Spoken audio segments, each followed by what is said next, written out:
Greetings everyone, I'm Kevin and it's time for another Fika with a Book.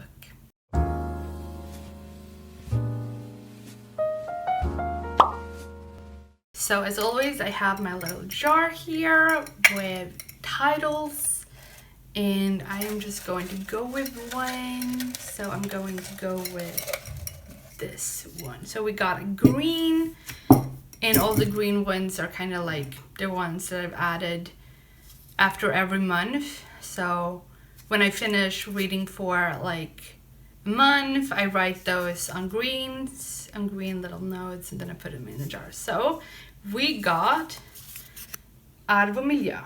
Miljö is a story of Berjut, and she's kind of like, she's been estranged from her family the past 20 years, and now it's like her parents and her siblings are talking about inheritance, who is going to inherit what, and they have like summer houses, who will inherit those, stuff like that. And the dad dies, and then everything is kind of like blown over, and like it's difficult to explain. Berjut has this issue with her family because she was sexually assaulted by her dad when she was younger, and he never owned up to it.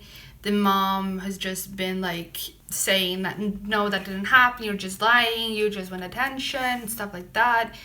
And the siblings don't really do that either. And then the only person that she kind of gets on her side in the family is her brother, who she hasn't talked to in 20 years, but now they're kind of like starting up friendship. And it's everything about telling the story of this woman who hasn't talked to her family in 20 years, very like limited contact for 20 years, and what it's like to be estranged from them, having children and grandchildren, and how the entire family is affected by this thing that the dad did to Berjut, that he is not, like, that he is still denying and stuff like that. That is just a brief summary of all of it. And the first question is, which rating did I give the book? I gave this book 5 stars. It was extremely relatable. I loved it. It was very like, it's a very important book in a lot of ways. I just found this book so incredibly relatable. It was just absolutely beautiful to read, because I've been honest about this on my channel since the first video. I don't have a relationship to my parents, and I really relate to Berjut, and I feel kind of like empowered reading her story. So I gave this book 5 stars. The second question is, did you leave a review of this book on Goodreads? I did, I know. So the review is, this novel was beautiful and relatable. As someone with the same kind of family as Berjut, though not because of sexual assault like her, this was an important read for me. There are a lot of passages tabbed and highlighted because of relatability for me. Being true to yourself is sometimes the hardest thing you can do. 5 stars for enjoyment and relatability. And as I said, it is tabbed. And there are just so many parts of this that is highlighted. It's just such an important book for me. So definitely 5 stars. The third question is trigger warnings. And I will give like trigger warnings for this.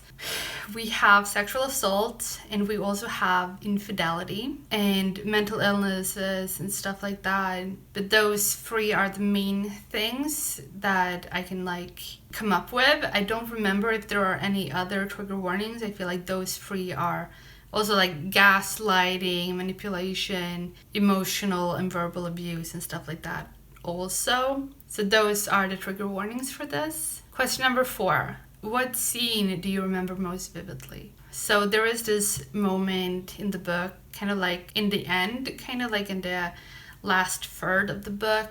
The family, like the dad is dead, and the mom, the siblings, and Berjut are meeting in kind of like a conference room. They have a lawyer, and they're talking about inheritance and who is inheriting what and stuff like that. And I really remember that scene very well. And I don't want to go into too much details, but that scene I remember very well. Like, it was a very important and kind of heartbreaking scene to read. So, but that scene I definitely remember. Question number 5 is change the title to the A/the X of X and X format.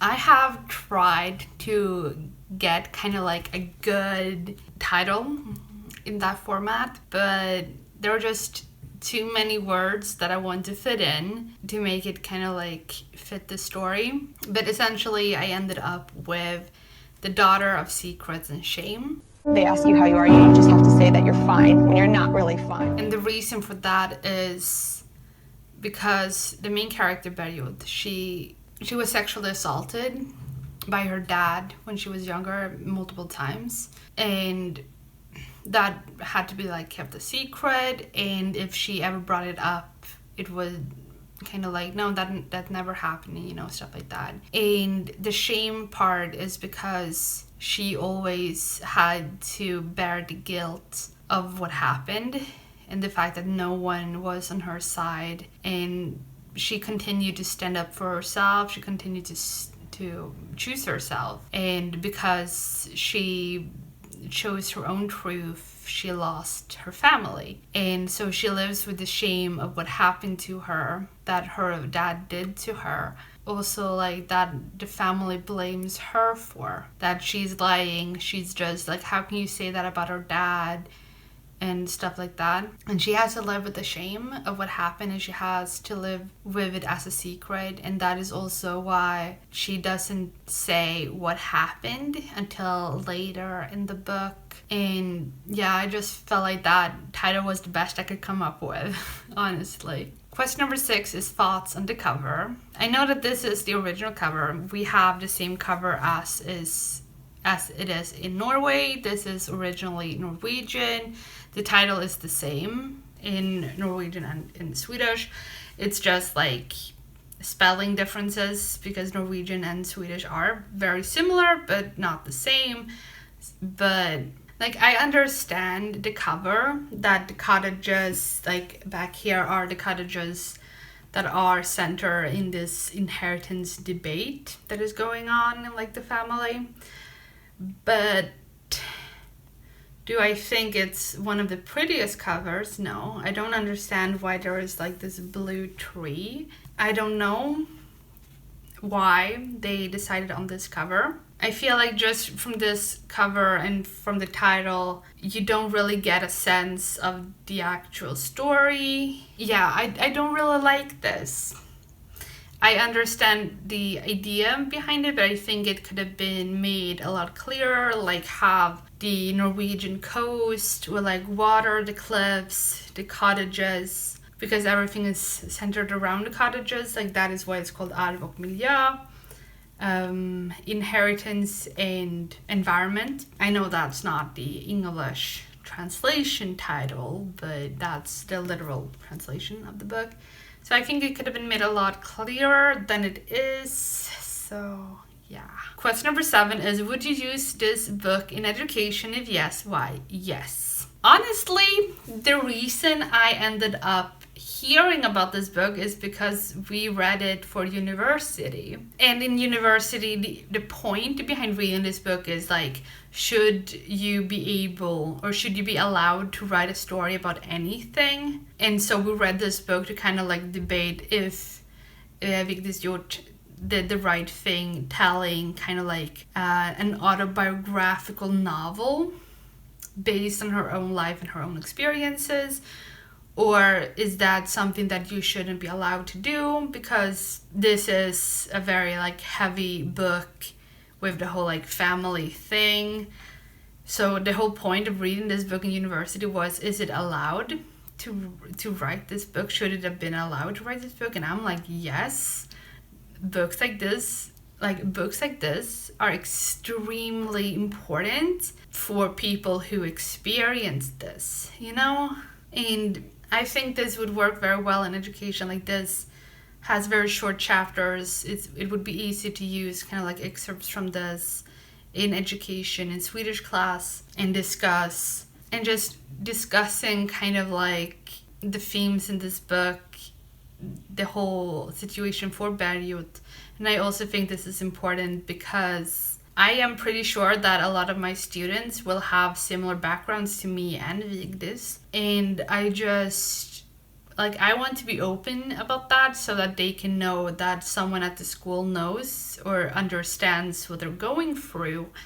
And I think reading this book also helps. Like, it can be a very therapeutic experience. So that's why I would definitely use this in education. Question number 8. Does this book remind you of another story?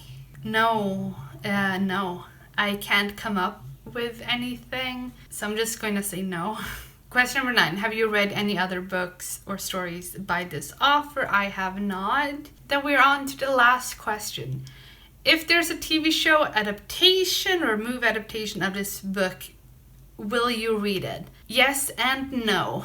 Yes, because it would be this book is so important to me, and I think it would be a very empowering show or movie to watch. But I say no because I think it would also be too difficult to watch. So it all depends on what mood I am in when that kind of comes up. If this ever becomes an adaptation, like a TV adaptation, it depends on how I feel watching that. I've never watched a story like that because it's just too difficult for me, but reading about it is a lot easier because it's not so visual. The pain isn't that visual. You read it and you make it up in your head, but seeing it and seeing this abuse, I think that would kind of give another punch kind of thing. So that was it for this video, and please leave a like if you enjoyed this. Have you read this book? Please let me know down below if you have. What are your thoughts about this? Until next time, good reading. Bye!